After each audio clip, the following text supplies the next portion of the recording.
Bonsoir. Eh bien, au sommaire ce soir, le show business, avec nos invités sur Polaroid, eh bien, Juliette Gréco, Daniel Guichard, Aimable, Hervé Christiani, un groupe rock qui s'appelle Carte de séjour et un autre qui s'appelle FFI, André Halimi, Patrice Blanc-Francard, Pierre Perrin, le clerc de lune à Maubeuge, Magali et Sophie, mais Sophie n'est pas là, et Colpa Colpoul, journaliste à Libération, Bob Soquet, maison de disques, on dira laquelle tout à l'heure peut-être, et les dessins ce soir seront de Lou, qui nous dit bonjour déjà. Eh bien voilà, et cette émission, eh bien, nous l'avons programmée ce soir parce que peut-être le savez-vous, il y a l'inauguration ce soir du Printemps de Bourges par le ministre de la Culture Jacques Lang. C'est donc, je crois, une des rares fois où un ministre de la Culture s'intéresse à la chanson et semble vouloir la prendre au sérieux. Eh bien ce soir, nous allons prendre la chanson au sérieux puisque nous allons mettre le show business en question avec nos invités, des professionnels du disque et des chanteurs. Il y a les deux côté de la barricade, parce qu'il y a parfois des barricades dans ce métier. Je voudrais signaler donc que nous avions invité des représentants des radios périphériques ou de certaines grandes émissions de variété qui malheureusement semblent tous vouloir vraiment prendre des vacances, car les vacances de Pâques sont pratiquement commencées. C'est un peu de... Ils ont intérêt, vous croyez, Juliette Gréco? Oui. Alors je ne sais pas s'ils ont intérêt, mais en tout cas, nous le regrettons, parce qu'évidemment, certaines choses risquent d'être dites qui les mettent un peu en cause, mais nous leur donnerons un droit de réponse la semaine prochaine. Colpa Colpoul, vous n'avez pas l'air tellement surpris que certaines personnes aient refusé de venir? Ben non, je pense que quand on parle déjà des gens de radio, on pourrait y ajouter un certain nombre de gens de télévision, parce qu'il n'y a pas tellement de gens en dehors des gens d'ici. Et bon, ça aurait été assez amusant, au moins que, je sais pas, Guy Lux, par exemple, qui va faire, paraît-il, un comeback triomphant, vienne parler avec nous un petit peu ce soir. Et puis, il y a aussi d'autres gens qui ne sont pas là, et je pense qu'on peut leur souhaiter bonnes vacances. Puisqu'ils ont tous décidé, d'ailleurs les routes vont être très encombrées parce que personne n'est venu des maisons de disques sauf Bob Soquet de RCA. Oui, nous lui rendons hommage d'ailleurs. Thierry Aupet de Virginie. Non, quand je dis des maisons de disques, je parle des grandes maisons de disques quand même. Oui. Et bon, ni Alain Lévy de CBS, ni Louis Hazan de Polygram, ni Eddie Barclay de Barclay, ni Bernard de Bosson de WA, ni Léon Cabat de Vogue, ni Alain de Ricou de Vogue est là, ni Christian Ergot de Rodisque n'ont pu venir ce soir parce que juste ils sont tous partis en vacances. Alors bon, je sais pas, j'espère qu'on va essayer de pas trop parler au mur. Bon, on va essayer. En tout cas, moi, je vais me remettre à ma place, tant pis si je suis dans l'obscurité, parce que vraiment, je me sens très mal. Là, ça va? Oui, il est en train de mettre un projecteur, là. Ils sont fantastiques, ils rattrapent tout. Bon, eh bien, écoutez, je voudrais demander à Hervé Christiani, déjà, car si nous l'avons invité, c'est que c'est un tube, sa chanson Max. Ça passote sur les ondes. Ça passe beaucoup. Il est numéro 1, dit Patrice Blanc-Francard. Moi, je n'y connais rien dans ce genre de choses. Non, c'est un tube. Il faut le dire, alors dis-le. Bon. Est-ce que c'est un tube sur Radio France aussi? Sur France Inter, oui, bien sûr. France Inter, oui. Mais je crois que, enfin bon, Christiani sait bien qu'il chante depuis un petit morceau de temps et qu'il faut, en général, une chanson qui colle terriblement à la personnalité de quelqu'un pour que d'un seul coup ça explose, ce qui s'est passé avec Max. Parce que vous en avez souffert pendant longtemps de... J'ai quand même fait 4,30 avant celui-là. 4,30 ça veut dire quoi? 4 disques de 30 cm? Oui, 4,30 ça veut dire surtout... ces gens de la chanson. Tout à fait bizarre. Ça veut dire 4 ans de travail assidu, c'est un investissement total quand on le fait comme je l'ai fait. Je fais aussi les paroles, la musique, la réalisation et tout le bastringue. Et c'est un investissement... de son corps et de son cœur. Alors quand on se prend une gamelle après avoir donné tout ce qu'on a dans le ventre, ça fait mal, ça fait très mal. Alors d'un côté c'est très enrichissant parce que c'est comme les dépressions nerveuses, quand on en ressort gagnant sans pilule et sans cachet, tout va bien. Ça peut être enrichissant, mais il ne faut pas non plus que ça dure trop longtemps. Moi, j'ai ramé pendant mes 6 ans, un peu comme tout le monde. C'est normal que ça vienne. Là, surtout avec cette chanson, je suis très content. C'était mon message, je voulais dire ça. Je suis ravi, je suis un homme heureux. Bon. Et est-ce que d'autres sont malheureux à cause de vous? Par exemple, est-ce qu'on a l'impression que... Est-ce que c'est un cas de matraquage, Max? Est-ce qu'on pourrait... Pas Colpoul, vous croyez que c'est un matraquage des radios? Oh, je ne sais pas si c'est un matraquage des radios. De toute manière, il y a certainement une partie de ça. Maintenant, on ne peut pas dire non plus, il ne faut pas dire que parce qu'une chanson marche, c'est obligatoirement une mauvaise chanson. Il ne faut pas non plus tordre la barre dans l'autre sens. Cela dit, bon, c'est vrai qu'il y a souvent, ou plus qu'à leur tour, des chansons qui sont, je dirais, de la chansonnette au sens très péjoratif du terme, parce que chansonnette, c'est pas forcément péjoratif, mais il y a quand même je crois qu'il y a un envahissement de choses insipides. Comment qu'on vous traite? Oui, Patrice Blanc-Francard. Je crois qu'il y a matraquage et matraquage. Je veux dire, il y a un matraquage systématique qui se fait sur un certain nombre de produits. Merci. Chère Juliette. Merci. Mais en fait, c'est pas ça qui définit. C'est pas ça qui chansons. définit. C'est pas ça qui fait un tube. Ce qui fait un tube, c'est les gens qui achètent le disque. Je veux dire, c'est quand même les gens. On les force pas à acheter le disque. On peut les forcer, pardon. On peut les André forcer. Alimi. Mais je On peut les regrette. forcer, je suis désolé. parce que J'aimerais savoir pour quelle raison on appelle ça produit. On peut les forcer. On peut les forcer si on le passe sous le Pas temps. beaucoup de questions, mais j'aimerais Voilà. bien Alors, qu'on me dise ce que écoutez. c'est qu'un produit. Est-ce que nous sommes des produits? Oui. À partir du À moment... partir du moment où vous avez fait un disque, vous avez une très forte chance de voir un certain nombre de gens considérer ça comme un produit. Bon. Mais je pense pas que ça soit péjoratif. Daniel Guichard, oui. On Non, peut je dire un pense- produit. non, mais je pense De pas même que ça qu'on dit soit show business, pour les Américains, Oui, c'est mais pas enfin, péjoratif. c'est une expression. D'ailleurs, être pour un une bonne produit, on chanson, est- même, le mot tube est un mot épouvantable pour une bonne chanson. Moi, je n'oserais pas dire pour une chanson de Léo Ferré, c'est un tube. Je dirais que c'est une bonne chanson. Raciste? Ah. Non, le tube, j'aime pas le mot tube.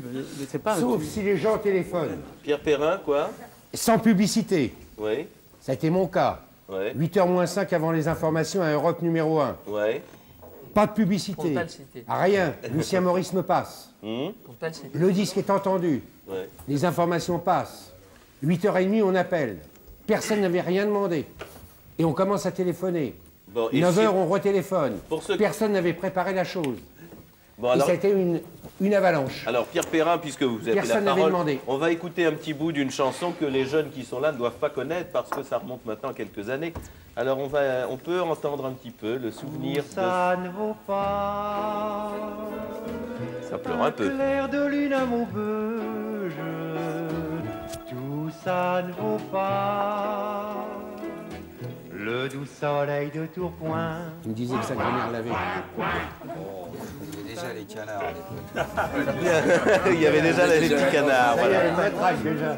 Oui, alors, Pierre, Tout Pierre, ça ne vaut pas. Bah mon vieux, j'ai vendu 50 000 disques à la dernière répartition. eh bien, En faisant autant. Pierre Perrin, qu'est-ce qui s'est passé? Le clair de lune à Maubeuge est une chanson qui, pour pas la génération des 11 ans qui sont sur ce plateau, mais pour celles qui en ont 30 aujourd'hui, un tube fabuleux à l'époque. Et puis depuis, Pierre Perrin, plus rien, il a disparu, il a fait un grand succès. Ça prouve bien Mais que... j'ai eu autre chose. Ça prouve bien que... J'ai eu autre chose. Non, Vous avez Pierre eu autre Perrin. chose J'ai écrit 15 livres. Oui, Bon, j'ai participé au Mercure de France. Ouais. J'ai participé à un tas de choses. Je n'ai pas fait que le clair de lune à Maubeuge. On me donne une étiquette. Je n'ai que le clair de lune. Mais il y a autre chose. Si vous venez chez moi, je vous ai donné une documentation. La face cachée. Pour moi, c'est 13 Grodder, le clair de lune à Maubeuge. ah, voilà ce que je voulais vous faire C'était dire. une chance pour moi, mais j'ai fait autrement, autre chose. Très Pour moi, secondaire, mais pas sur le plan des heureusement. droits d'auteur quand même. Mais je suppose que les droits d'auteur, il paraît que ça se vend encore. Hein. Je vous dis, 30 000 disques à la dernière répartition 50. d'octobre. 50. 52. Mais C'était 5 minutes. demandez à la SACEM. Demandez à la SACEM. Manu a des choses à dire là-dessus, c'est très curieux. Manu, c'est Emmanuel Beau, c'est un groupe de rock. Oui, Manu. FFI. Moi, ce que FFI. je voudrais dire aux gens qu'on est là pour parler du show business, Oui. des pratiques du showbiz et non pas des carrières personnelles de chacun. Bon, d'accord. Alors Donc, parlons du show business. D'accord. Absolument. Bon. Non, mais je voulais citer quand même quelques exemples en début d'émission qui étaient des exemples qui ont été frappants. Et un autre exemple, et parmi nous, c'était Aimable. Aimable, vous, alors, vous n'êtes pas un homme du showbiz, vous existez Moi, tout seul comme ça. Ouais, voilà. Moi, je voulais demander à Hervé Oui. s'il y avait un accordéoniste qui avait enregistré Max. Ouais. Parce que quand un accordéoniste enregistre un succès d'une chanteuse ou d'un chanteur, on fait descendre la chanson dans la rue. On la fait connaître à tout le monde. Parce que ce qui fait un tube, ce qui fait un succès, c'est que les gens le sifflent, la chanson, chantent la chanson. C'est là que vous avez le tube. Pardon, est-ce Vraiment, que, c'est pas s'il vous un- plaît, Aimable, est-ce que vous jouez Attendez, il y a un autre groupe de dans... rock, Je voudrais vous carte de demander, vous dites, séjour. il faudrait que ça chante dans la... Est-ce que vous chantez dans la rue? J'aimerais bien vous voir. Ah, moi, quand j'ai un morceau que j'aime bien, par exemple, je siffle la danse des canards de temps en temps dans la rue. Ah, c'est ça, mais je vous ai jamais vu, moi. Hein Non, mais je vous ai jamais vu jouer, là, c'est la première fois que je vous vois. Dans la rue, je me balade pas mal. Ah mais- bon Ouais, je vois Aimable. d'autres jeunes qui... Ouais, ça fait 30 ans que je fais le métier, ça fait 30 ans que je suis dans une maison de disques, et en 30 ans, j'ai enregistré 8000 titres de chansons différentes. Non, mais c'est Et bien. vous avez fait combien de disques d'or puisque...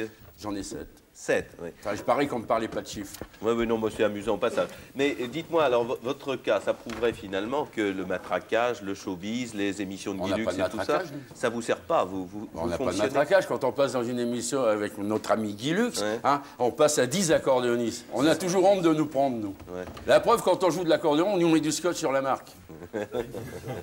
Bon, et alors moi j'ai l'impression, aimable, qu'avant même de parler de cette espèce de showbiz qui a une espèce de chose un petit peu américanisée et tout ça, que la France profonde, elle est restée à la chanson d'avant-guerre, à l'accordéon. Et vous jouez quoi? Ce soir, par exemple, vous allez nous quitter en vitesse pour aller avec votre hélicoptère faire un gala. Avec l'hélicoptère. Non, ben, je fais un bal tout à l'heure à la Ferté-Gaucher. Mes musiciens, ils attaquent à 9h. Ouais. Moi, je serai là-bas à 10h30, 11h. Est-ce qu'on vous demande encore des choses comme, par exemple, je vous cite l'exemple, la Java bleue? Parce que j'ai été frappé, j'étais à Venise l'année dernière, au moment où il y avait la flotte française.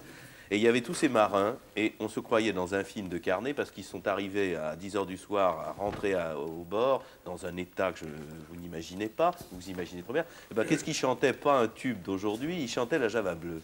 Ah bon? Et je trouve que c'est assez frappant de voir que malgré tout ce que font les radios périphériques et la télé, il y a toujours cette tradition qui continue. C'est à cause de l'état des marins. C'est l'état des marins. On ne pourrait pas l'écouter à Java bleue par Emma, puisqu'il a amené son accordéon un petit peu. Vous allez me donner une explication après? Il a fallu qu'il l'apprenne aussi.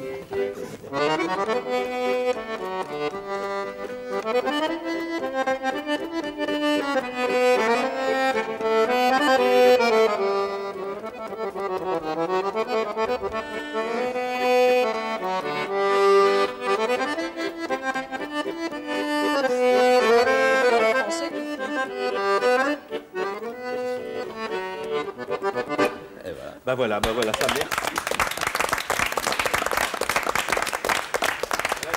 Il y a quelqu'un ici qui a l'air absolument ravi de vous entendre, c'est Madame Molinier. Ah oui, monsieur. Madame Molinier, Monsieur là. aimable, il y a longtemps que je le suis. Oui. Oh oui, chaque fois que je vois la télévision, ou je suis quelque part, je sais où il est, j'y vais.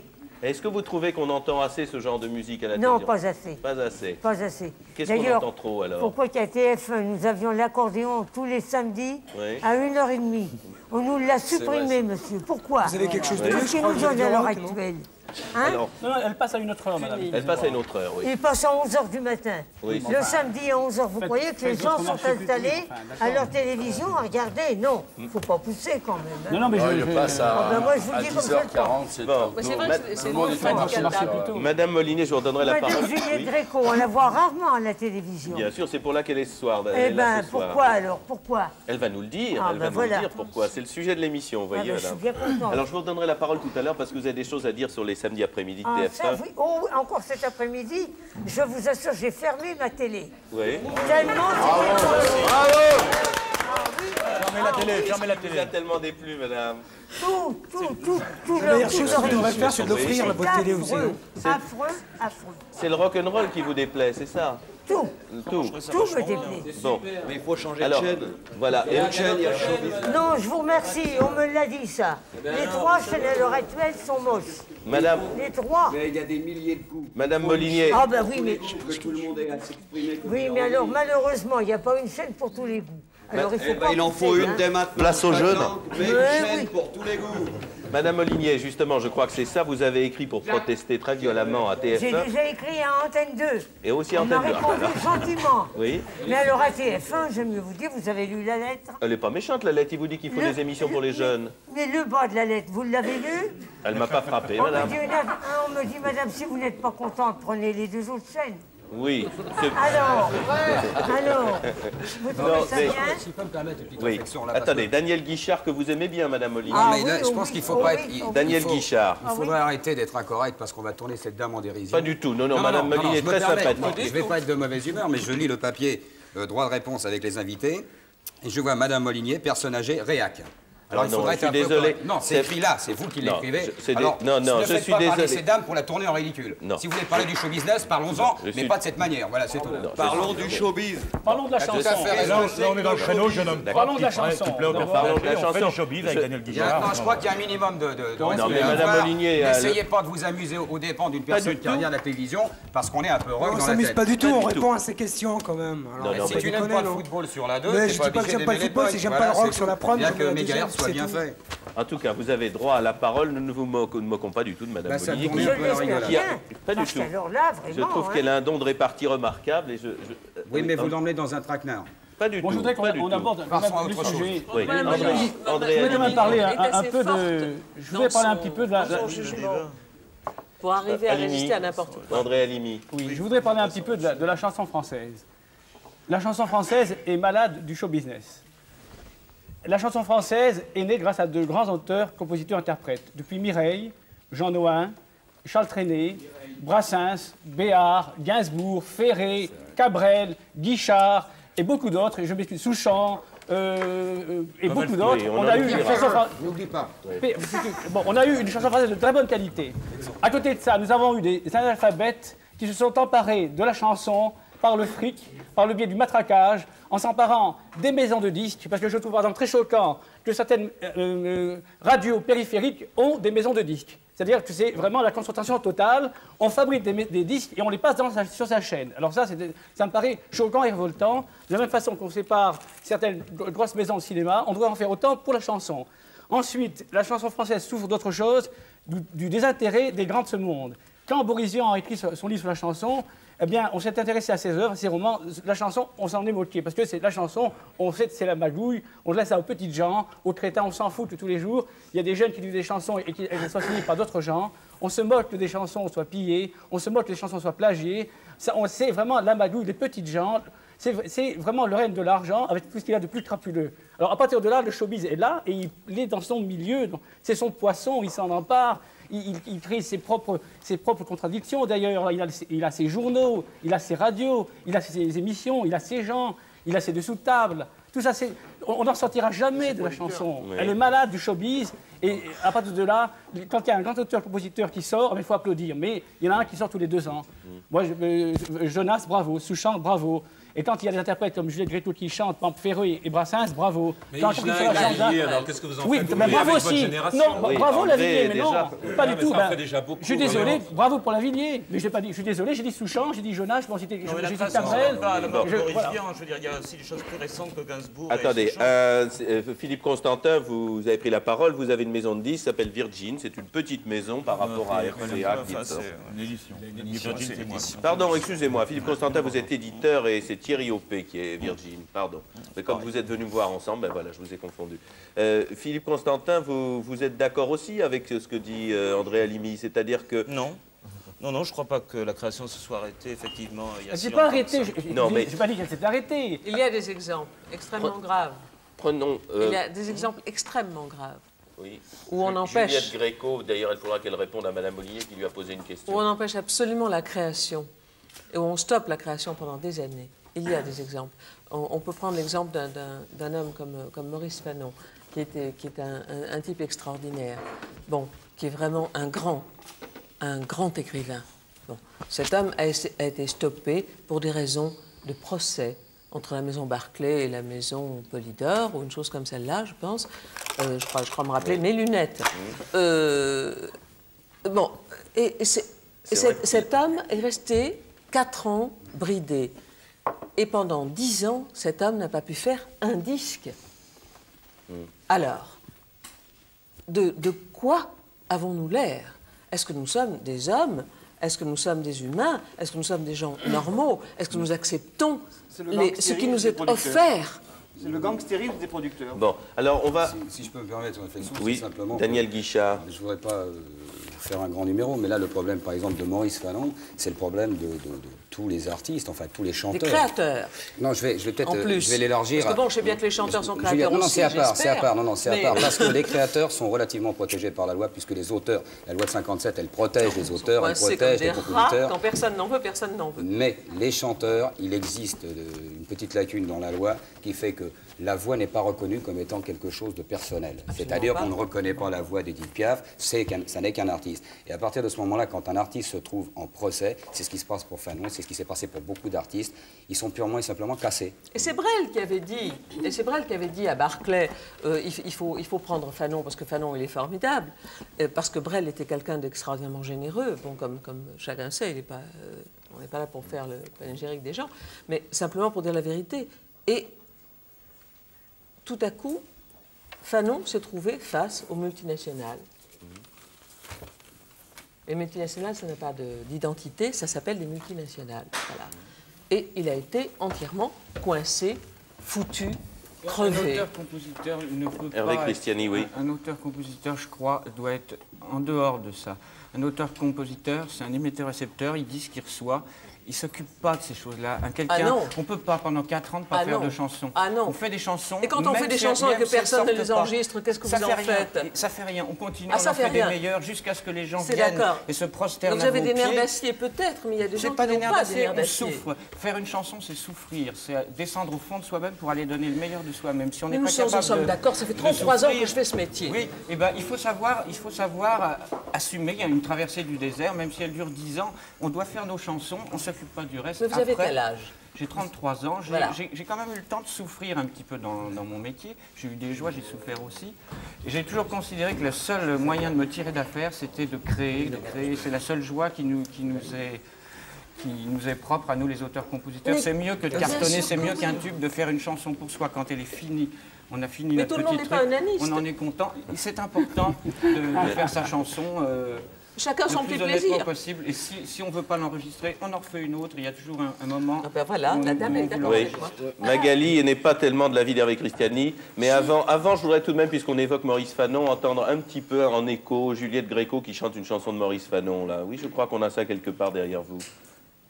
Pour ceux qui entrent dans la danse, au nom de la grande espérance, au mépris de leur vie, mon fils chante.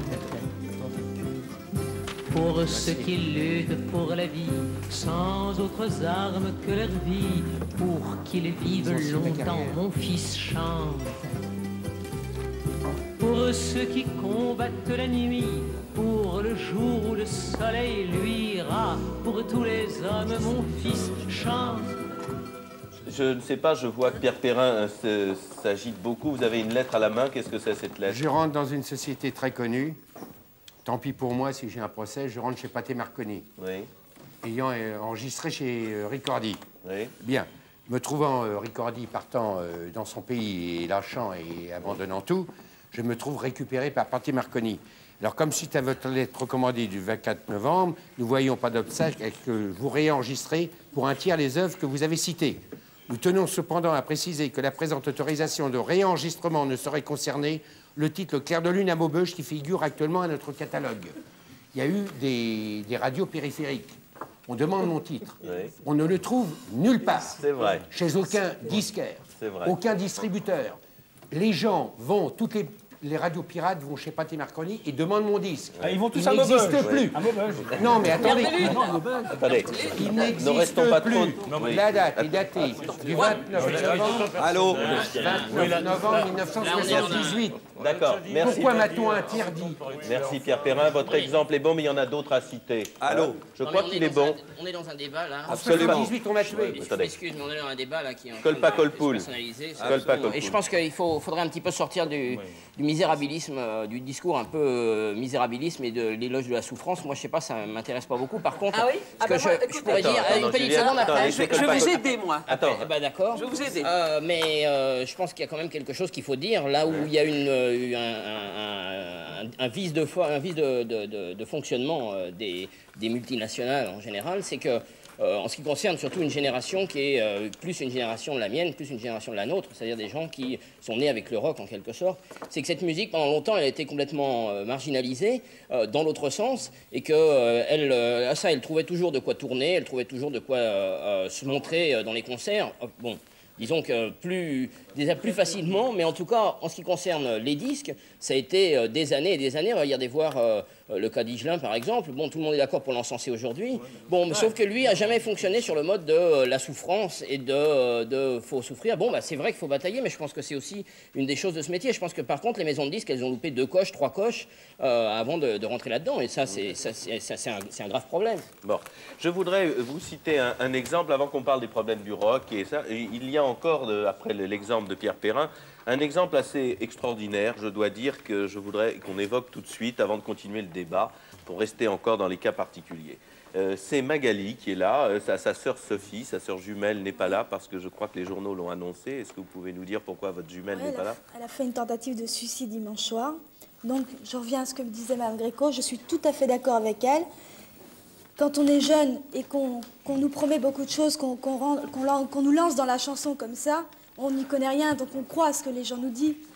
Donc je vais commencer par... Racontez-nous ce qui s'est passé. Dans la chanson, on ne se laisse pas lancer dans le... Non, attendez, son cas est assez intéressant. Racontez-nous, s'il vous plaît, s'il vous plaît, tout le monde ne parle pas en même temps. Laissez Magali raconter son histoire. Donc, nous étions dans une école de danse, à l'académie de danse, toute la journée. Vous aviez quel âge? Nous avions 16 ans et demi. Jean-Paul Carras cherchait 2 jumelles pour l'Eurovision.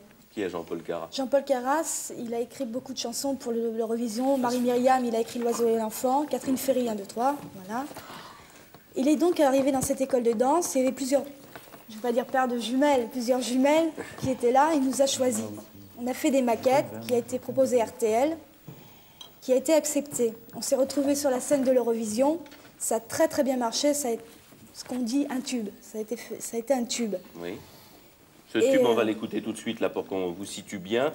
Et ce tube, il date de 1980, au concours de l'Eurovision. Vous représentiez le Luxembourg. On peut l'écouter, ce tube, un petit peu, qu'on le situe.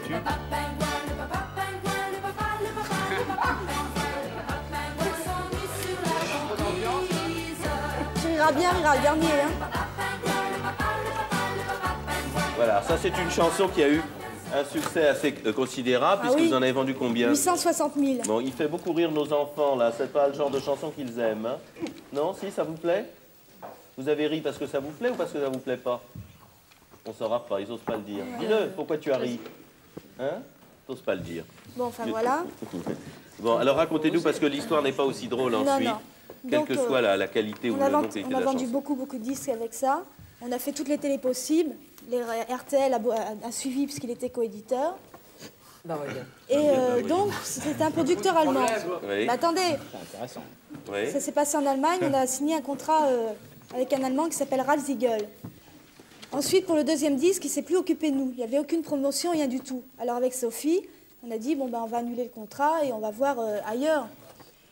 Et Ralf Siegel nous a fait un procès où on a été condamné à 6 semaines de prison, je dis bien 6 semaines de prison, et 155 millions de dommages et intérêts.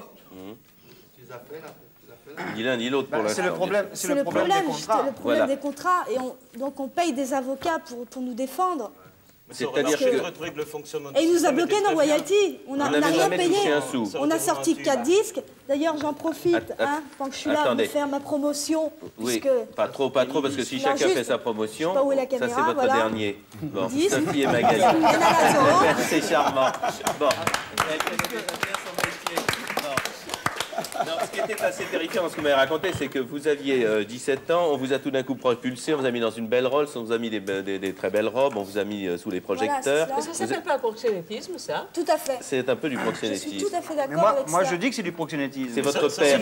C'est du proxénétisme. Ça aurait marché, ça. Ça a marché seulement. Ça ne marche plus, on tient drame. Ralf Siegel est un proxénète. Quand on vend 850 000 disques, on prend assez d'argent.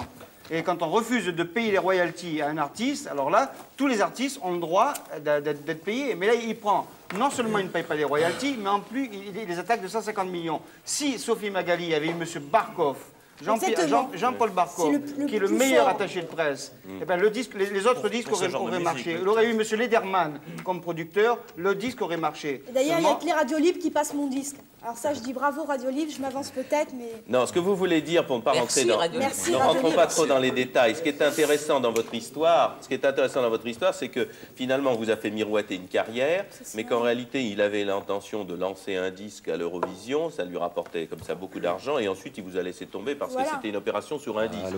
Et vous, naïf, vous aviez signé une exclusivité avec lui. C'est très souvent, hein, Juliette. Donc après, même des groupes de rock qui servent. On a signé un autre contrat avec Charles Talla. Oui. Et donc, Ralf Siegel, on ne peut plus chanter, il saisit le disque à chaque fois. Vous avez la même histoire que Fanon, mais sur un autre problème. Bon, alors ça me paraît assez court. À ce sujet, je voudrais dire un seul Alimi, mot. oui. Un seul mot. Depuis 1961, on a enregistré 2045 tours. Qu'est-ce qu'il en reste? Bien sûr. Je lisais le livre de Le Proust sur le gosse Drouot. Il a reçu 800 groupes. Qu'est-ce qu'il en reste? Tous ces gens qui chantent aujourd'hui en 45 tours et qui ne chantent plus après. Qui va chanter dans 10 ans ou dans 20 ans dans les music halls? Ils font un disque, on ne connaît même pas leur visage. Moi, j'entends la chanson Chagrin d'amour, je ne sais même pas qui la chante. Elle passe tout le temps à la radio, mais est-ce que ces gens sont capables d'aller sur scène? Mais qu'est-ce que ça peut faire? C'est parce que c'est l'utilisation de la chanson comme industrie. Attendez. Non, la chanson, c'est aussi le musical. C'est ça que je veux dire. Manu. C'est aussi un spectacle, c'est pas seulement l'utilisation de voix qui ne sont même pas les leurs, excusez-moi. Il y a des gens qui ont chanté avec une chanson qui n'était pas la leur. Ça, je peux vous citer des exemples précis. Vous confondez le musical et le disque en tant que... Mais les deux sont liés. Rien à voir. Mais non, c'est pas les grands de la chanson. C'était lié à votre époque. Mais non, pas du tout. Attendez. Manu. Non, silence, s'il vous plaît. Enfin, mon époque, c'est la grande. Allô? Allez-y, Manu. Bon, alors moi, je voudrais dire aux gens que tous les problèmes particuliers qui sont ici sont liés au showbiz. Alors, qu'est-ce que c'est que le showbiz? Voilà. Je prends le petit Robert. Le showbiz, show, spectacle de variété, centré sur une vedette. Business, travail, affaires embrouillées. Un truc, une chose. Donc, il est bien évident que si c'est des affaires embrouillées, vous ne serez jamais content. Ils vont toujours vous piéger. Alors, en France, le showbiz, je vais vous dire, il n'existe pas. Parce qu'on n'a même pas trouvé un nom français pour le définir. C'est un ersatz de showbiz. Ça c'est de la déclaration cocardière façon 14-18. Essayez de trouver quelque chose d'un peu plus cohérent. Non, mais Patrice Blanc-Francaire Qu'est-ce qu'il y a les costards et les médailles ici, c'est pas nous. Les costards, c'est pas nous qui les avons, ni les médailles. Alors, attendez, aux gens, ce que c'est que le showbiz. Manu, termine. Le showbiz, en France, parce qu'il faut quand même que les gens sachent ce qui se passe ici, a débuté par des gens qui ont monté des maisons. C'était des petits artisans. Hein. C'était des artistes qui ont monté les maisons du show business au départ. Ensuite, elles ont été prises en main par des avocats et maintenant par le marketing. Bon, ça veut dire que c'est devenu des holdings. Et tous les gens, et des multinationales, et tous les gens qui rentrent dans ce système ne peuvent être que des produits. Et les gens qui sont ici ne sont que des employés. Et il est regrettable que les PDG des holdings, que ce soit Siemens pour Polygram, ne soient pas ici, car ces gens-là n'ont rien à foutre de l'art et de la chanson. Ils sont là pour faire des millions et de l'argent sur le dos de gens qui sont généreux et qui viennent donner leur art. Non, moi, je... Point à la ligne.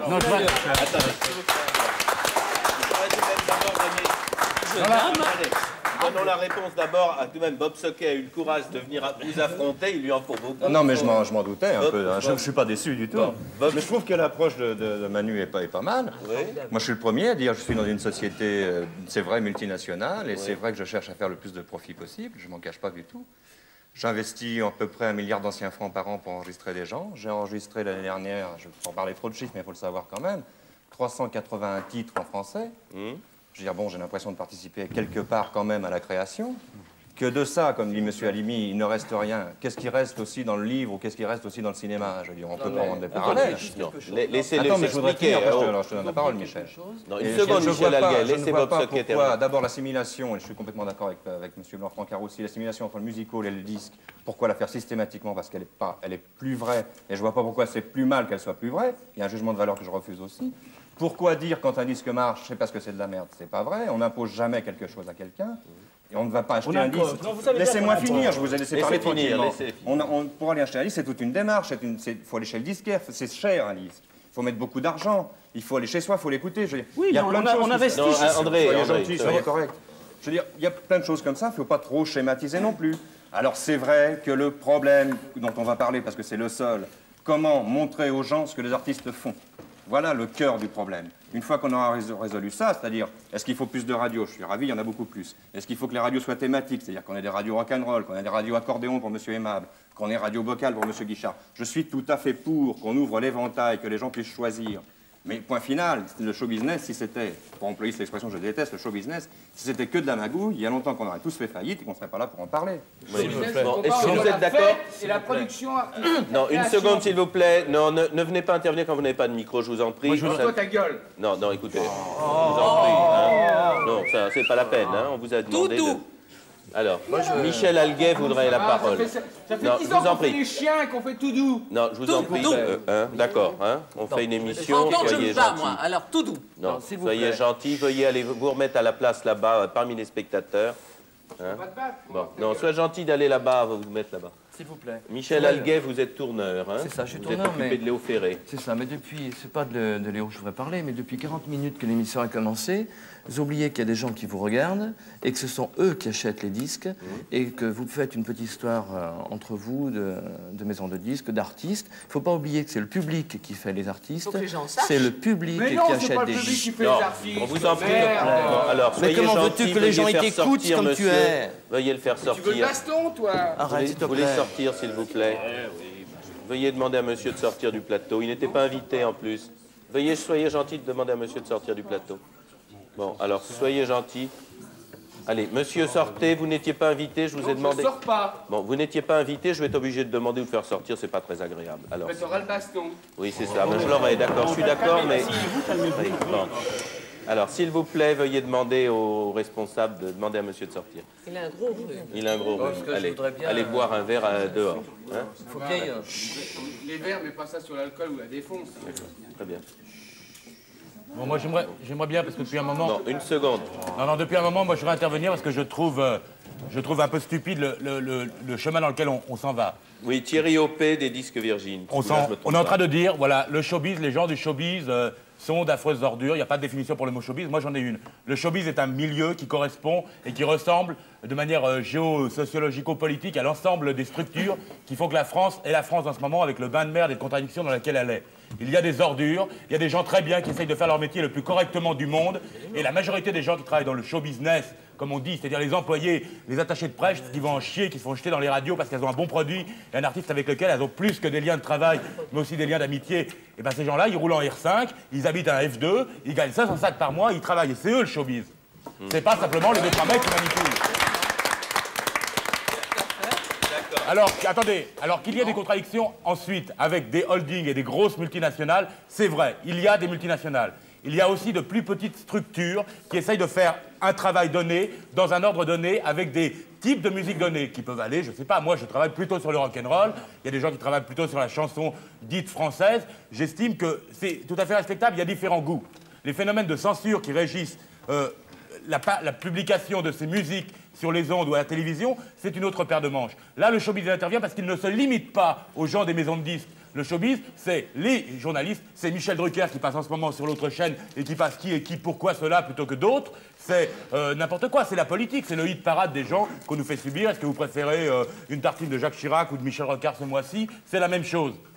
Bon, mais alors écoutez, là, bon, vous parlez par exemple du hit parade. Nous avons quelqu'un qui nous a demandé de venir témoigner, c'est Jean-Marie Ployer, Daniel Guichard le connaît, puisque je crois qu'il le distribue. Jean-Marie Ployer, vous est arrivé une petite aventure à propos de ces fameux hit parades. Oui, mais je dois préciser, pour que les choses soient claires, que cette aventure nous est arrivée... À votre groupe qui s'appelle le groupe Octave, voilà. Je suis porte-parole du groupe Les Octaves.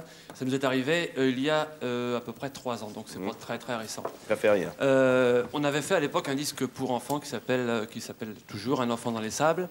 Et RTL Télévision, c'est-à-dire au Grand-Duché, nous a demandé de venir enregistrer une série de 10 ou 12 émissions pour les enfants le mercredi après-midi. Bien. Pour cet enregistrement, on devait toucher un cachet de 6 000 francs. On fait notre boulot, bien sûr, le mieux possible. Et au moment de passer à la caisse, le producteur de RTL, qui nous avait proposé l'émission, nous dit « Vous avez le choix entre le chèque de 6 000 francs et la 20e place au hit parade d'André Torrent. » C'est ça qu'on nous a proposé il y a 3 ans et demi à RTL, je peux en témoigner. Alors je suis venu pour ça, je pensais que c'était important de le savoir. Crois, oui. Alors il est évident que, étant donné qu'on part du principe qu'on doit être payé pour chanter et pas l'inverse, on a pris le chèque de 6 000 francs. Bon. Oui, oui. Bravo, Jean-Marie Ployer. Est-ce que tu as été classé au hit parade? Très belle chute. Pardon? Est-ce que tu as été classé au hit parade? Non, j'ai pris 6 000 francs, c'était plus sûr. Et vous n'avez jamais été classé? Depuis, on n'a plus aucune nouvelle du hit parade, on ne l'a jamais côtoyé. Bon, mais dites-moi, vous ne craignez pas de ne jamais passer à RTL non plus maintenant? On n'est jamais passé à RTL, on craint plus rien. Daniel Guichard, ça vous est arrivé ce genre d'aventure? Non, pas tout à fait, mais enfin, disons que c'est plus subtil. Le hit parade, enfin, personne n'est dupe, on est tous là, on parle de show business, on parle de chansons, on parle... Ah, personne n'est dupe, vous le dites carrément. Non, on sait, il faut prendre les choses telles qu'elles sont. On fait ce métier à la base pour être aimé, pour être riche, pour être célèbre, pour qu'on nous aime et qu'on nous reconnaisse dans la rue, ne mentons pas. Je suis sûr que les gars qui sont dans la groupe de rock, ils ont envie d'être célèbres, ils ont envie de faire la musique qu'ils aiment. Monsieur Pierre Perrin chantait la chanson qu'il aimait, nous c'est pareil. Bon, certains réussissent, d'autres pas. C'est aussi un peu la règle. Laissons au public le droit au public de choisir ce qu'il aime ou pas. Et je suis pas tout à fait d'accord avec monsieur Blanc-Francard en disant qu'on est un peu cocardier. Il n'a pas le droit, le public. Bon, bah alors c'est une forme de liberté d'expression. Il est standardisé et la création est standardisée. D'accord. T'as raison. Ah, bah, c'est l'enrhumé. Si ça te fait plaisir de le penser, pense-le. C'est ton droit le plus absolu de le penser. Non, mais il a un gros rhume, c'est pas mais laisse-moi... Je ne pense pas, je le vis quotidiennement. Mais tu vis ta vie, moi je vis la mienne. Alors laisse causer. Je préfère la mienne à la tienne. T'as raison, mais la mienne me plaît bien. Alors râle pas. Monsieur Blanc-Francard disait tout à l'heure... Laissez parler Daniel Guichard. Vous connaissez un petit peu cocardier. Je pense que quand on est français, le minimum c'est d'être un petit peu cocardier. C'est pas parce que... Oui, je crois que c'est un minimum de droit, non? Oui, un petit peu, oui. Beaucoup. Bon, je sais que d'ailleurs c'est une chose qui m'étonne, sans que j'ai à me mêler de ce qui ne me regarde pas, mais enfin tu es un spécialiste du rock'n'roll et de l'anglo-saxon en particulier, et tu es responsable des programmes pour le public français qui en majorité ne parle pas l'anglais. C'était une parenthèse. Je te fais remarquer... C'est tout, ce n'était qu'une parenthèse. Enfin, je parlerai là-dessus après parce que je préfère te laisser parler tout de suite, mon cher Guichard. Donc on parlait des hit parades, effectivement, il existe des éditions dans les radios périphériques, et maintenant il paraîtrait que dans certaines radiomodulations de fréquence, il est de bon ton de coéditer certaines chansons de façon à être un peu matraqué, parce que les radios périphériques ne veulent pas les passer. Enfin ça c'est tout un tas de combines. C'est comme ça que ça fonctionne. C'est tout un tas mais c'est tout un tas, si vous voulez, c'est tout un tas de combines qui en fait ne volent pas haut, parce que lorsqu'une chanson doit marcher, ce qui est le cas d'Hervé, enfin quand une chanson est évidente, elle marche tout seul. Bon. Mais enfin, je vous signale quand même, pour compléter l'information de M. Enfin, Poirier, que le Sénat, en 1978, il y a donc déjà 4 ans, a publié un rapport de M. Henri Caillavet, qui est sénateur centriste, je crois, et qui est assez drôle, qui est très bien écrit, dans lequel il dit, entre autres, que le hit parade complète la tricherie du matraquage, et que les radios invitent les auditeurs à écrire, mais qu'une étude de la Sofres montre que 93% des jeunes n'ont jamais écrit ou téléphoné pour un hit parade. Bref, il suffit de payer pour figurer en tête du hit parade. C'est un sénateur qui a écrit ça. Hein. Les jeunes, vous avez écrit déjà pour un hit parade? Non? Oui, bah réponds, tu as écrit toi? Non. Téléphoné? Jamais? T'as jamais téléphoné? Téléphoné où? Au hit parade. Tu n'as pas l'air de connaître les hit parades. Si, téléphoné où? Il y a quand même une chose qui est regrettable, c'est qu'on est en train de parler d'une chose et que personne ne peut y répondre vraiment parce que bon, les hit parades sont faits sur des stations commerciales qui sont RTL, Europe et aussi Radio Monte-Carlo. Bon, il est regrettable que personne ne puisse répondre à cette question parce que c'est une question fondamentale. Bien sûr. Si je peux me permettre, l'incidence du hit parade au niveau de la vente, enfin pour n'importe quel artiste, c'est que il faut simplement regarder le public. Le public qui écoute la radio entre 4h et 8h, c'est un public qui se situe entre 12 ans et 20 ans. Donc un public dynamique qui, lorsqu'il veut une chanson, va la chercher où elle se trouve. Alors que... Il va la chercher lorsqu'on lui présente. Philippe Constantin. Il a vécu pendant des années, je comprends pas. Oui, assez souvent, oui. Vous avez été au hit parade parfois, Daniel Guichard? Ah mais moi je vais vous dire, je considère que les chansons comme Mon Vieux ou La Tendresse ou Faut pas pleurer, j'ai pas à en rougir du tout. Et que monsieur peut dire ce qu'il veut, j'en suis plutôt fier. Et si ça a été classé au hit parade, eh ben j'en suis très heureux. Mais là, ça a été curieusement classé naïvement au hit parade parce que c'était des bonnes chansons. Eh ben alors, et alors, de quoi? Non, c'est ça, c'est la question que je pose. J'en suis pas tout à fait sûr, il me semble que tu étais bien dans le système. Je sais que monsieur Ferrat a été classé pendant des mois numéro 1 en même temps que les Beatles avec Potemkin. Ça m'a pas choqué. Est-ce que je peux dire que monsieur Ferrat... Juliette Gréco, oui. Est-ce que je peux dire que monsieur Ferrat, en quelque chose comme 20 ans, n'est jamais passé un samedi soir? Seulement une fois avec Michel Drucker. Est-ce que je peux dire ça? Mais vous oubliez la maison de disques dans laquelle il est aussi. Michel Alguet. Europe numéro 1. Ah bon? Qui s'appelle AZ. Qui le distribue. C'est bien ça. Et AZ a des accords avec Europe numéro 1. Mais là aussi, Gérard Mèche qui s'occupe de lui AZ a voulu avoir Léo Ferré. Ne rentrons pas trop dans les détails de tout pour ça. Pour expliquer pourquoi, vous parlez de radio. C'est vrai que AZ distribue les disques de Gérard May et que AZ... Mess. M-E-Y-S. Excusez-moi. C'est votre impresario, c'est ça? Non. C'est un copain à moi depuis 100 ans. Mais Europe 1 a distribué ces mêmes titres, a distribué les titres, et ça faisait partie d'un accord de distribution par rapport à la radio. Puisque moi je m'en bloque. C'est trop compliqué ce que vous expliquez. Oui, mais c'est complètement... Ça ne nous intéresse pas. La radio n'a jamais imposé un artiste au public. Oui, mais vous Jamais. êtes... Si un artiste, Écoutez, il est ce n'est bon... pas ce que dit le rapport du Sénat, qui prétend... Mais les gens du Sénat, est-ce qu'ils connaissent réellement le spectacle? Ils ont interrogé quand même beaucoup de gens. Bah, écoutez, franchement, je vais poser une mais question. c'est pas la peine de La pleurer. politique, c'est du showbiz au départ. Bah, absolument, on est tout à fait d'accord. Je vais poser une question, monsieur, alors. Non, le showbiz Attendez, non, parlez pas. est régi par la politique. Bah, si je peux me permettre une réflexion toute bête, c'est que le show business, enfin c'est une expression que je prends, les chanteurs, les chanteuses, c'est comme les pieds noirs, on a toujours besoin avant les élections, après on s'en fout. Oui, ça c'est Bon, Michel, c'est votre avis. Je vais dire un mot très rapidement. Deux mots très rapidement. Premièrement, 3 disques sortent le même jour, n'est-ce pas? Un ne passera jamais, le deuxième passera une fois tous les 10 jours, et le troisième passera 4 fois par jour. Est-ce qu'ils ont le même traitement? Et est-ce que les gens qui ont accepté, qui ont fait ce passage, sont qualifiés pour le faire? C'est la question que je pose. Je me trompe peut-être. Deuxièmement, pour répondre à Patrice Blanc-Franca, je suis désolé, les grands chanteurs, auteurs, compositeurs, interprètes, c'est pas une question de génération. Pour moi, Gainsbourg, c'est un grand chanteur, auteur, compositeur. Mais qui choisit de Oui, mais Gainsbourg, il a fallu 30 ans pour que ce pays s'aperçoive que Gainsbourg existait. C'est vraiment le revendiquer. Gainsbourg, il a fallu 30 ans. Il a fallu 30 ans pour que ce pays s'aperçoive que Gainsbourg existait. Il a fallu le rock. Il a fallu le rock'n'roll pour que Gainsbourg soit révélé au public. Attendez, bon, Juliette Gréco, parlons maintenant un petit peu aussi du rôle de la télévision, parce que Non, coucou, parce que là, en ce qui concerne Gainsbourg quand même, on a été quelques-unes et quelques-uns. On parle des radios et des hit parades. Ah, on ne parle pas des talents d'auteurs ou de compositeurs de Gainsbourg. Depuis 30 ans, ils sont connus par les gens du métier. La seule chose que je connais, moi, je ne sais pas qui c'est les gens du métier, je ne les connais pas grâce au ciel. Et Dieu m'en préserve, s'il y en a un. Mais vous le faites pourquoi? Ou le diable. Pour l'amour. L'amour, seulement l'amour. Pour l'amour de travailler, pour l'amour d'avoir un contact. C'est l'amour. Mais je ne me plains pas. Mais vous êtes là tous en train de vous plaindre. Mais je ne me plains pas, monsieur. C'est vous qui vous plaignez. C'est moi qui me plains. C'est vous qui vous plaignez. Vous faites de la chanson, pour moi, ça marche comme ça dans la chanson. Il y a quelqu'un qui a envie un jour de faire de la chanson. Daniel peut le raconter, il a envie de faire de la chanson, il faut expliquer pourquoi. Il y a une vingtaine d'années, les gens, pour se sortir d'une condition sociale, parce qu'il y a des gens qui réussissent qui ont des examens, qui apprennent un métier, et il y en a d'autres qui n'en ont pas, et qui, pour des raisons sociales, font de la chanson, comme il y a des gens qui ont fait de la boxe, comme il y a des gens qui ont fait du cyclisme. Enfin, comment monsieur pouvez-vous dire ça? Non, pas tous en même temps. Comment ce monsieur peut dire ça alors qu'il défend Léo Ferré? Vous êtes l'agent de Léo Ferré, qui est un énorme auteur, compositeur, interprète, mais qui est un homme qui a forte mauvaise humeur. Je suis désolé, quand monsieur Léo Ferré parle des chanteurs, vous êtes absent, vous vous écoutez plus, vous bouchez les oreilles, c'est pas possible. Moi je dis. Enfin, c'est vrai, toi. Un mot. Enfin, Attendez, Pierre Perrin, un mot, mais un seul. Alors, un seul, vous parlez du show business. Il y a une grande dame de la chanson que vous connaissez. Elle a été matraquée pendant 1 an. Je tais son nom. Elle est passée sur toutes les antennes. Elle s'est payée sa promotion. Elle a payé tout. Elle a organisé une tournée en France. Elle a quitté Paris. Elle est arrivée au Mans avec toute une troupe. Le Mans. 0, terminé, fini la tournée, on a payé tout le monde et elle est rentrée à Paris. Des noms. Trouvez le nom, Pierre. Vous la connaissez tous. Trouvez le nom. Écoutez, Une dame qui a matraqué pendant 1 an son nom. Parce que qui a la eu radio toutes ses n'a chansons, jamais... tous ses compositeurs. Merci, Pierre Elle est Perrin. rentrée le lendemain. L'approche, elle est quand même... Le public n'en voulait pas. L'approche, honnêtement, au départ, c'est vrai que... Daniel Guichard, beaucoup de gens qui font des chansons, qui ont envie de faire des disques, le font pour effectivement sortir un peu de l'univers dans lequel ils vivent et pour réussir, parce que on ne fait pas des chansons, on ne va pas dans un studio, on ne fait pas des disques pour rester inconnu. Celui qui me dit qu'il fait de la musique pour son immeuble, c'est un menteur.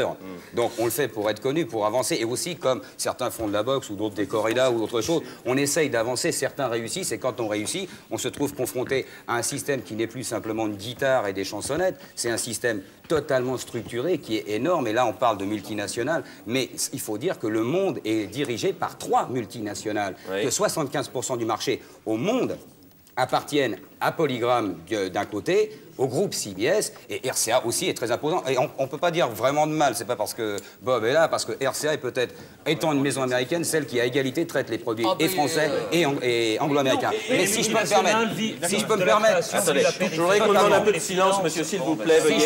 Si je peux me permettre, je vous en prie, parce qu'on ne peut pas travailler là. Si je peux me permettre de continuer, il faut considérer aussi que ces trois grandes puissances de multinationales à travers à travers le monde, c'est 75%. Ça veut dire que 7 à 8 disques sur 10 qui sont vendus dans le monde appartiennent à ces 3 multinationales. En France, Polydor, Phonogram, Barclay, Decca, tout ça, c'est le même groupe. À côté, c'est important, c'est-à-dire que lorsqu'on parle de Maurice Fanon qui quitte une maison pour aller à une autre, on se retrouve dans l'espèce de folie que ça appartient à la même maison.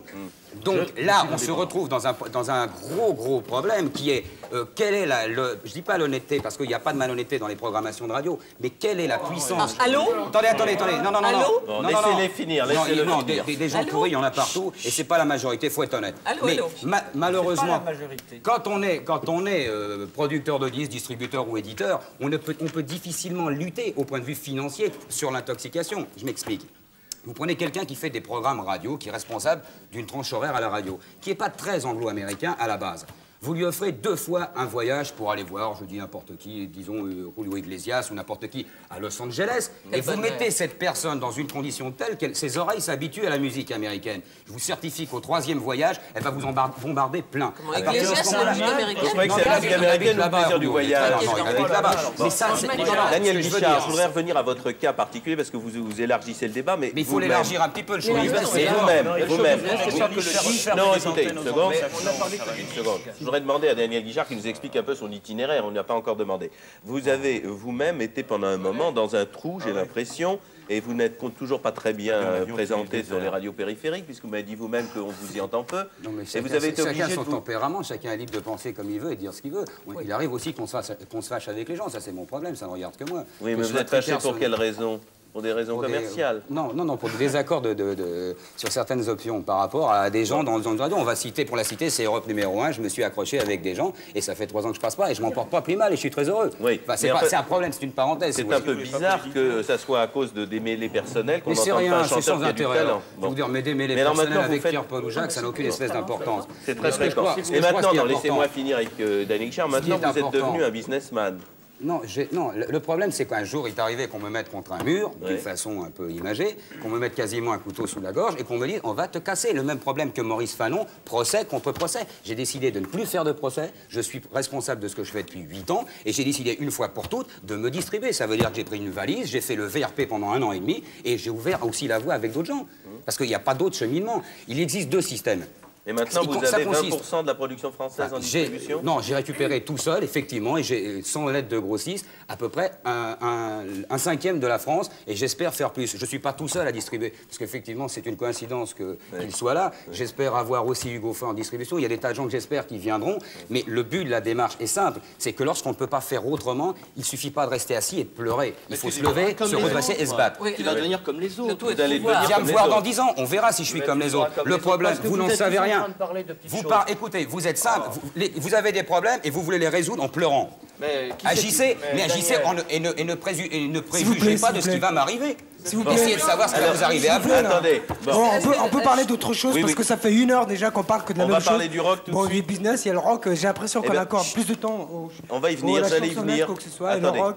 On aurait pu dire encore un mot sur les multinationales, quand même. Sur les multinationales. Le maire du rock, un peu, quoi. Il ne faut pas les condamner totalement. Il y a, par exemple, par exemple, qui garde le sourire. Absolument pas. D'abord, il y a des gens chez eux qui sont des gens de qualité. Deuxièmement, quand je reçois un disque de Stevie Wonder qui est distribué par une multinationale, moi je trouve que c'est un homme qui a du génie et j'applaudis.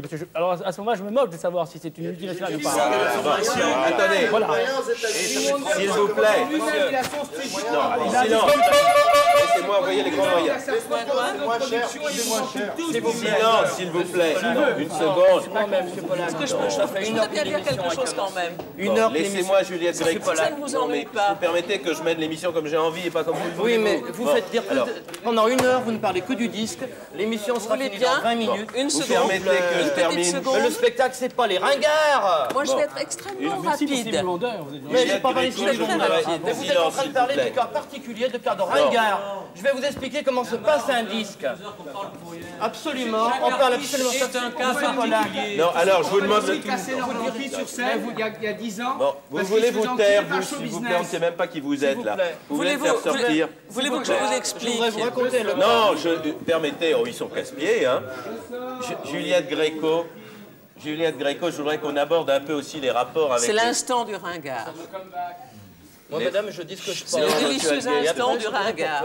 C'est C'est l'instant du ringard. Oui, mais vous pouvez. Juliette Gréco, Pourquoi tu le dis Madame Molinier Eh bien, dit moi, à c'est l'heure. important. Quand on fait Monsieur personne dans Alguez, une salle... tu ne le dis pas maintenant. Eh bien, je vais lui dire. Quand on fait personne dans une salle, Qu'est-ce madame... que tu fais dans la vie, d'abord? Moi, je suis producteur de spectacle. Ah, moi, ça me gêne pas du tout, moi, parce que moi... T'as besoin des ringards pour travailler. Alors ça, Pourquoi c'est t'as besoin des ringards? T'as besoin des Non, mais ringards tu pour prends travailler. producteur de Monsieur Alguez, spectacle, si tu tu prends n'avais ton pas les pourcentage. ringards, tu pourrais pas travailler. Non, mais c'est Pas des ringards. Aimable, c'est la voix de la raison. Aimable est la voix de la raison. Qu'est-ce que tu ferais? Qui tu as dans ta tête? Vas-y, réponds-moi. Qu'est-ce que tu ferais si tu n'avais pas les Je ringards? vais vous répondre, Emma. Non, Vous mais travaillez c'est depuis quoi un 30 ans. ringard? Vous travaillez 30 ans. Qui sont les ringards qui travaillent? S'il vous plaît, je vais vous répondre. Mais dis-moi les Bon, ringards. allez. Je vais vous répondre, mais dans l'ordre. Non, vous ne me Monsieur répondrez Aimable. pas, monsieur Alguez, ça suffit. C'est pas intéressant. parce que monsieur Aimable, Monsieur Alguez, je vous en prie. Moi, je voudrais... Bon, non, je ne vous Monsieur donne pas la Aimable, il est- parole. Je vous donne plus la parole. Juliette Gréco, Voilà, je voudrais oui. qu'on parle de la télévision aussi, Voilà. parce que dans ce rapport, il est reproché à 3-4 producteurs de tout monopoliser, Voilà. et qu'à cause d'eux, il y a une trentaine de chanteurs qui sont favorisés par rapport à la masse des autres. C'est ça. Et vous avez reçu une lettre, vous, d'un producteur de télévision? Oui. Bah, donnez-nous un petit extrait. Je vais de vous cette en lettre. donner un- Madame Molinier comprendra Je vais pourquoi vous en on vous donner voit un petit extrait. Vous comprendrez que peut-être dans un cas comme celui-là, il y ait des dizaines de personnes, de gens qui font ce métier, et des ringards comme Barbara. Barbara n'est pas une ringarde, elle fait 3000 personnes dans chaque ville. Ah, ça te rapporte combien? Non, allez, ça suffit, monsieur. Non, allez, laissez. Non, ça n'a aucun intérêt. Allez. Non, mais c'est bien. Non, mais il est Je ne travaille pas avec... Non, mais il est très bien. Non, monsieur. Il est très bien. Vous avez tort. Oui. Alors voilà, je suis ravie de ce plateau formidable et à l'arrivée, vous m'en voulez. Pourquoi? Jusqu'en mai dernier, vous avez bien entendu. Oui, jusqu'en mai dernier. Jusqu'en mai dernier. Il s'est passé quelque chose en mai dernier. Je ne sais pas si vous êtes au courant. Vous étiez peut-être à la caisse. Jusqu'en mai dernier, je n'avais pas la possibilité, et vous le savez, de consacrer des émissions à certains grands artistes. La phrase est très étonnante. C'est joli, non? C'est joli. À la rentrée, les choses ont changé, mais entre-temps, je vous avais invité régulièrement pour prendre contact et ne pas perdre le contact avec vous. Vous avez toujours refusé. Alors ça, c'est un producteur dont vous ne voulez pas donner le nom, mais qui fait qui faisait en tout cas toutes les semaines une grande émission de télévision de variété de chansons. Écoutez, j'ai ce document dans ma main et je ne voulais pas en parler. Simplement, à la minute où j'ai lu ça, je me suis sentie moins triste. Je vous comprends, oui. C'est assez étonnant parce que où cette personne a été cherchée que vous ne pouviez pas passer à la télévision avant? Parce que Mme Gréco n'était pas interdite, ça lui aurait fait de la publicité, mais elle n'était pas souhaitée. Ah bon? Oui, nous sommes quelques-uns comme ça dans ce cas, certains grands interprètes, puisqu'il paraît que c'est comme ça qu'on nous classe, certains grands ringards interprètes. Voilà. Est-ce que vous pensez mal en plus, chère madame? Avant il dit mais vous pensiez mal. Écoutez, je vais vous dire une bonne chose. J'ai toujours pensé de la même manière depuis très longtemps, avec une certaine progression normale, étant donné que je ne suis pas totalement arriérée mentale. En tout cas, merci Juliette Gréco de ce petit témoignage qui confirme un peu ce que dit le Sénat sur le fait... Ce qui est très grave, Oui. c'est que c'est signé et que ça existe. Et que les gens vous disent, vous n'êtes pas passé à la télévision, et quand vous passez dans la rue de votre village ou dans la rue dans Paris, les gens vous disent, alors vous ne chantez plus? Voilà. Non, mais ça, c'est pas personnel. On devait arrêter de parler des cas personnels, on devait aborder le problème du rock'n'roll et on devait partager les... Nous allons écouter maintenant... Bon, nous allons parler effectivement un peu du rock'n'roll puisqu'on va parler de la chanson d'aujourd'hui. Alors, Aimable a raison, il faut faire plaisir aux jeunes. Silence, s'il vous plaît. Je vous permets de penser que la question n'est pas de faire plaisir aux jeunes. Thierry Opé, oui. Mais la question est beaucoup plus grave parce qu'on nous serine et on nous bassine les oreilles depuis bientôt 1h30 sur la question des grands compositeurs et des grands artistes français. J'ai la bêtise de prétendre qu'il existe maintenant une nouvelle race de chanteurs et de compositeurs français qui font du rock'n'roll ou de la musique qui est fortement influencée par le rock'n'roll. Et que chez ces gens-là, on trouve la plus grande force peut-être d'écriture des années 80 et de la fin de ce siècle. Ce sont des groupes comme Star Shooter, ce sont des groupes comme Téléphone, ce sont Trust, c'est des gens qui vendent 400 000 albums et qui font 5 000 à 6 000 personnes quand ils passent dans des villes de province. C'est Taxi Girls, c'est Olivier Kowalski. C'est énormément de gens qui ne passent pas sur les antennes de la télévision ou très rarement sur les antennes des ondes, pour la bonne raison qu'une station périphérique a exactement 6 heures de radio, de musique par jour sur sa radio, le reste étant pris par les jeux, les annonces, l'accordéon, la chanson française. Ah, heureusement, on dit qu'on est là. Oui, mais très bien pour vous, monsieur Aymar. Très bien pour vous. Là, on a déjà la joie de faire un plaisir. Il y a des centaines et des centaines de groupes. Et les nouveaux auteurs-compositeurs, ils sont là, et Christiani les a connus. Et vient de là, et sa vie vient de là. Et d'autres centaines de personnes, leur vie se passe en ce moment. Et effectivement, il y a eu le problème et des multinationales qui étaient fermées à ces mecs-là, et des radios qui sont fermées toujours à la création de ces gens-là. Sauf que l'écriture, elle est là. Le nouveau langage, il est là. Bon. Il faut des gens comme Michelin qui arrivent à avoir 40 ans pour qu'on entende ce type de langage. Mais les types qui ont 20 ans, 18 ans, 25 ans, qui sont les créateurs de ce nouveau langage, où est-ce qu'on les voit? On les voit à Michel Drucker, on les voit à Patrick, on les voit à Patrick Sabatier. On ne les entend pas. Il y a un ghetto maintenant, depuis l'élection de François Mitterrand. Il y a un nouveau ghetto, le samedi après-midi sur la première chaîne. Alors on les fourre tous ensemble. Effectivement, les gens vont être mécontents. On les fourre tous ensemble le samedi après-midi ou le jeudi soir sur la deuxième chaîne. Mais ce sont des artistes à part entière. Pourquoi est-ce que vous ne faites pas de show avec des artistes de rock'n'roll? Thierry Hoppé, maintenant laissez-moi vous faire écouter un groupe qui n'a pas encore eu la chance ni de passer à la radio, ni à la télévision, et qui nous prépare un disque, mais qui n'a pas encore pu faire un disque. Je crois que Philippe Constantin le disque est fait. C'est un groupe de Lyon, et ce groupe a un intérêt particulier. Je crois que c'est le seul, c'est en tout cas le premier. C'est un groupe qui est un groupe de rock arabe, composé de 2 Marocains, 2 Algériens et un Français. Voici carte de séjour. Carte de séjour à vous. Hallo vandaag, hallo vandaag, hallo vandaag, hallo vandaag, hallo vandaag, hallo vandaag, hallo vandaag, hallo vandaag, hallo vandaag.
terrible. Moi, je peux dire un mot, moi. Aimable, oui. Moi, je peux dire un mot parce que tout à l'heure, le gars, il m'a dit qu'il m'avait jamais entendu. Oui. Hein, mais moi, tant qu'ils feront de la musique comme ça, je peux encore. Je vais 40 ans.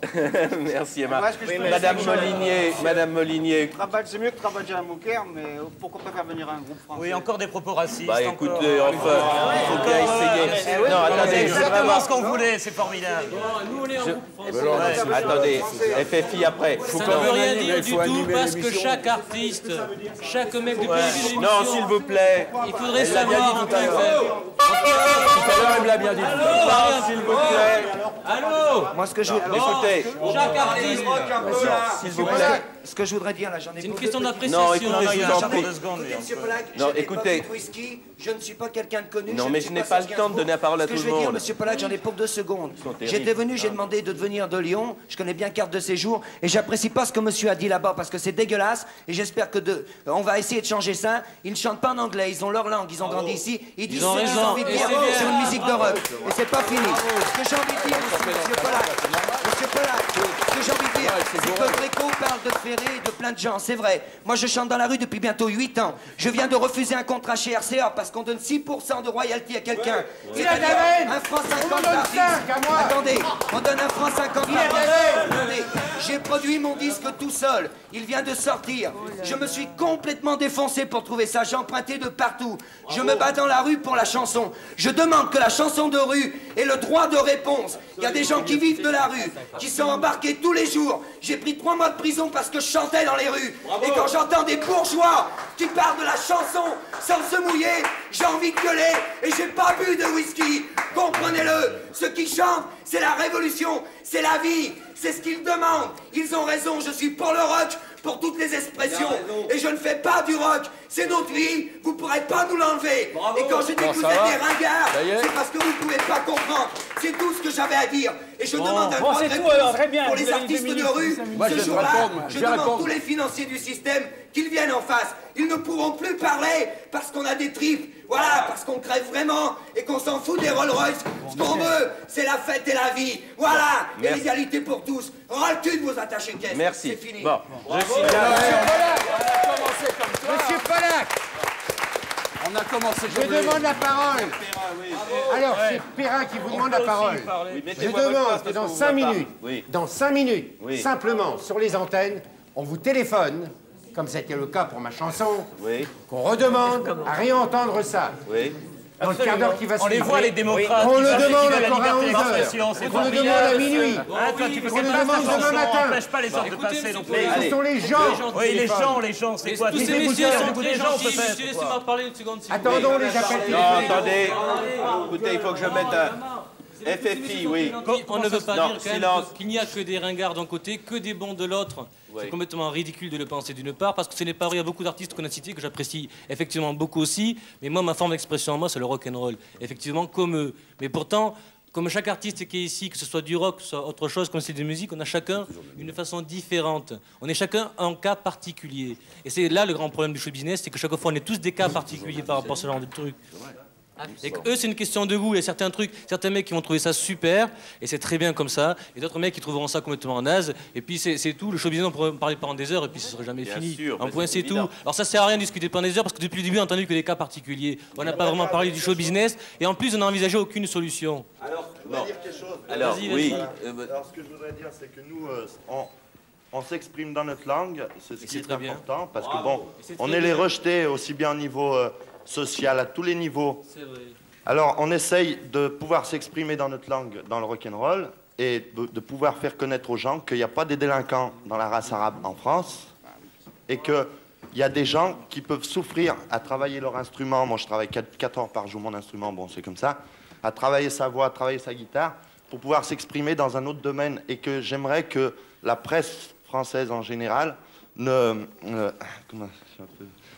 j'aimerais que la presse française en général ne mise toujours pas sur les histoires de délinquance. C'est un côté négatif. Ça. Côté négatif, je connais des peintres, je connais des musiciens, je connais des médecins, je connais des tas de personnes arabes qui essayent de s'exprimer en France, qu'on rejette. Alors nous, ce qu'on veut faire, c'est s'exprimer dans ce qu'on sait faire, c'est-à-dire la musique. On veut montrer qu'il n'y a pas les autochtones qui peuvent faire de la bonne musique et qui peuvent s'exprimer. Pardon ? C'est quand même l'une des plus vieilles civilisations du monde. C'est ça, il y a quand même pas inventé beaucoup de choses, entre parenthèses. Non, mais... Je voudrais un dernier mot aussi, puisqu'on parle de pas mal de maisons de disques, on parle entre autres des grandes médias. On a été visiter les maisons de disques. Bon, on va vous dire comment ça s'est passé. La première fois, je ne vais pas cacher le nom de la boîte où on a été voir, c'était CBS. Bon, alors on arrive, c'est un grand building, c'est super beau, on voit qu'il y a pas mal de blé quand même. On rentre dans un bureau. On arrive chez un bureau, on nous dit d'attendre la personne qui doit nous écouter la musique. Alors on présente la cassette, il y a Kulch, il y a Hello Fannar, il y a Désolé, faut être français, enfin il y a pas mal. Alors le type, il écoute la cassette pendant, je sais pas moi, 10 secondes, et dit qu'il a écouté tout le truc. Tiens, j'ai pas apporté... Il bouffait des bonbons, des chewing-gums et tout, et à la fin de la cassette, il dit « Ah, c'est bien dommage, le type qui s'occupe de la musique folklorique, il est pas là. » Alors... C'est trop beau, ça. Bon, alors là... Il n'a pas encore parlé de FFI. Bon, moi je voudrais dire, puisqu'on peut parler du rock au moins, une minute dans tout ça. Ça veut dire que tous les mômes qui veulent faire du rock, en général, les 3/4, ils n'ont pas une thune. Alors, vous préférez les voir avec des flingues, avec de la dope, ou alors avec des instruments de musique. Alors aidez-les. Enlevez les taxes sur les instruments de musique à 33% de luxe. Nous, on n'a pas une thune. Et ça, c'est le show business aussi. Quand tu veux jouer, il faut que tu payes très cher ton instrument. Où tu trouves le pognon? Tu veux qu'on aille à la rue braquer des banques? Alors si vous voulez qu'on braque des banques, on va aller les braquer les banques. Et aider les mômes qui n'ont pas une thune et qui veulent faire leur expression simplement. Et encore non, on est privilégiés. Alors aidez-les tous. Bravo. Et arrêtez avec le show. Je signale qu'au téléphone, on nous redemande d'écouter le groupe, mais là, nous n'aurons pas le temps ce soir. Mais Non, mais il y a une chose, il faudrait quand même... Dans une seconde, là, il faudrait être correct un petit peu. Là, non, on va être honnête, parce que nous, on soit la génération du rock'n'roll, c'est une chose, parce qu'on a 30 ans. Non, mais il y a aussi des gens qui en ont 50 et 60 et qui n'aiment pas particulièrement le rock'n'roll. Ce qui ne veut pas dire qu'il ne faut pas l'aimer. Mais quand on passe, je ne veux pas être sectaire, mais quand on passe depuis le début de l'après-midi jusqu'à la fin, on a parlé beaucoup du rock'n'roll. Alors parlons aussi des autres musiques. On n'a pas parlé du tout du rock'n'roll. D'accord avec David. C'est quand même formidable, c'est qu'ils veulent s'écouper. On n'a pas parlé de la scène. Non, mais on n'a pas le temps ce soir. Monsieur Pollack, non, monsieur Alguet, une seconde. Monsieur Pollack, Monsieur Pollack, il y a des milliers d'associations en France qui organisent des spectacles et vous n'en parlez pas aujourd'hui. Oui. Est-ce que vous pouvez faire, Monsieur Pollack, s'il vous plaît? On pourrait faire la quête pour les tourneurs. Bon, écoutez. Non, écoutez, monsieur Alguet, une seconde, ça sera une autre émission. Est-ce qu'on peut ajouter quelque chose? Vous ne parlez pas du spectacle. Une seconde, s'il vous plaît. S'il vous plaît. Patrice Blanc-Francard n'a pas placé un mot ce soir. Je voudrais qu'il conclue parce qu'il représente quand même... Ah non, mais écoutez... On n'a jamais parlé du Il a spectacle. fait, on se met la main dans la gueule maintenant. Mais on n'a pas parlé... S'il vous plaît. On n'a pas parlé... Je regrette. Écoutez, votre silence. émission, vous n'avez parlé que du disque regrette. et des buildings. Mais il y a des artistes qui font de la scène. Monsieur Halimi, laissez-le diriger. Écoutez, monsieur Halimi, écoutez, qui vous voulez vous taire? Non, vous voulez faites des spectacles. Je voudrais signaler... Vous savez qu'il y a des associations... Je peux vous demander de vous taire. Monsieur Pollack. Alors ici... Monsieur Alguet, monsieur Alguet. Soyez poli. Je vous demande d'être poli. Monsieur Alguet. C'est quand même formidable que non, je voudrais signaler... C'est Halimi et Guichard. Je voudrais... Écoutez, silence, s'il vous plaît. On peut dire quelque chose? S'il vous plaît. Je voudrais signaler que sur ce plateau ce soir sont venus des invités qui ont chacun le droit d'amener un invité qui se tait, qui est assis dans le fond de la salle. J'aurais voulu que ces gens respectent un peu l'émission. Autrement, nous n'inviterons plus les gens que sur l'émission. Mais ça m'est égal, vous ne me respectiez pas du moment que vous vous taisez. Voilà. Alors, je voudrais quand même... Non, je savais que Madame Molinier, qui est venue l'asseoir, elle va finir par le regretter, parce que... Oui, vraiment. Oui, vraiment. Non, mais je vous comprends, Madame. Vous n'avez pas de chance, Madame. On n'a rien dit dans ces émissions. On n'a rien dit, c'est ce qu'on dit à chaque émission. Alors, silence, s'il vous plaît. C'est ce qu'on dit à chaque émission. Si vous parliez moins, on pourrait peut-être dire des choses concrètes, monsieur. En particulier, C'est insupportable. On va demander à Léo Ferré. Je pense que le fond du problème dans le show business... Allez, on le sort, ce monsieur, parce que... Alors, nous allons écouter... On va intervenir. Non, je regrette que les invités m'aient amené des énergumènes avec eux. C'est vraiment assez désagréable. Arrête-toi. Bon, nous allons envoyer le générique de fin. Envoyer le générique de fin. Et je vais vous faire écouter une chanson que j'aime beaucoup, qui est un tube. Cette chanson, c'est une chanson de Pia Colombo. Bon, alors, regarde ce qu'il a fait. Non, laissez-le là. Donnez-le. Envoyez le générique de fin et coupez l'image parce que c'est vraiment pas plaisant. Mettez le générique de fin avec la chanson de Pia Colombo. Voilà, mettez la chanson de Pia Colombo. Et coupez l'antenne. On coupe l'antenne et je m'excuse auprès des téléspectateurs. Toi qui m'as Allez, arrêtez. blanche.